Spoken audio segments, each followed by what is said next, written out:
Satu perkara yang sukar untuk dipercayai oleh sesetengah wanita ketika berinteraksi dengan suaminya ialah membenci apa yang disukai oleh suami tidak menjadikan suami itu akan lebih menyayanginya. Sebaliknya, jika seorang wanita itu boleh menghargai, menyukai apa atau sesiapa yang disayangi dan disukai oleh suaminya, dia akan menang mendapat suaminya dan bukan sebaliknya. Maknanya kalau berlaku perkahwinan di antara seorang wanita dengan seorang lelaki yang sudah sedia ada anak, perhatian dan kasih sayang yang diberikan oleh suami itu kepada anaknya tidak seharusnya menjadikan ia sesuatu yang dicemburui. Perhatian yang diberikan oleh si suami kepada ibunya tidak seharusnya menjadi sesuatu yang dicemburui dan tidak disukai oleh isteri. Jika seorang suami itu mempunyai hobi tertentu yang apabila dia melakukannya, ia memberikan rasa tenang dan gembira kepada lelaki berkenaan, janganlah dimusuhi hobi berkenaan.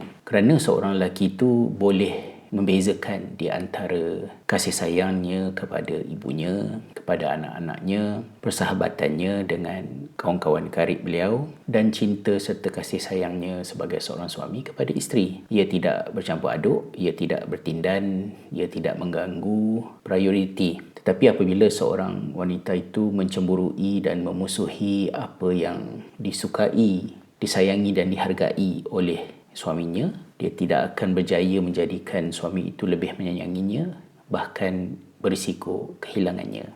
Itu adalah di antara perkara yang saya belajar daripada naratif perbalahan yang berlaku di antara Johnny Depp dan Amber Heard.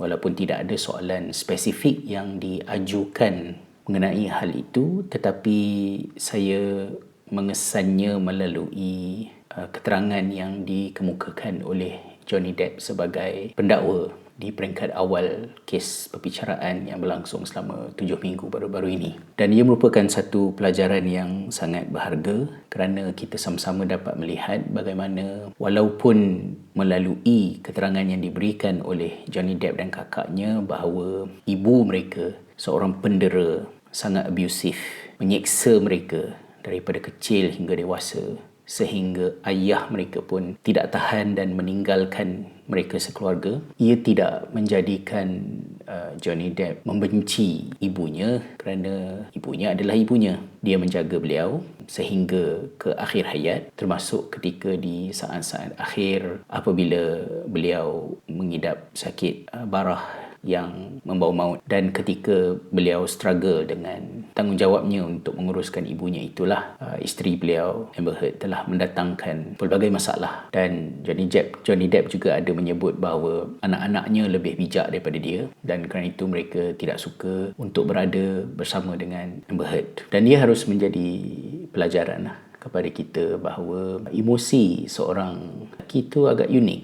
Dia tidak boleh mendesak seorang wanita itu untuk menyalahkan emosinya seperti emosi seorang lelaki, dan seorang wanita juga tidak harus untuk mendesak seorang lelaki itu untuk menyalahkan emosinya seperti emosi seorang perempuan. Dan elemen penting yang ada di dalam emosi kebanyakan orang lelaki itu adalah agar emosinya yang mungkin tidak begitu ketara itu dihormati dan tidak dimusuhi. Wallahualam.